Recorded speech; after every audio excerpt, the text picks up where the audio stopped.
How to find Shein item ID. Open the Shein application on your device. Make sure you're logged in to your account. Find the item that you would like to find the ID for. You can also search for the items if you want. Simply tap on that particular item. You'll be able to see various informations regarding that item over here. Scroll down.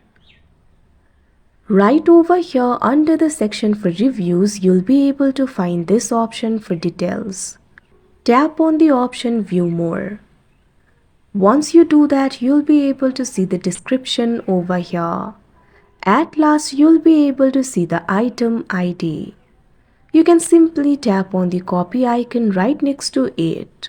So this is basically the item ID of that particular item. Like this, you can find Shein item ID. That's it for this video. Thank you for watching.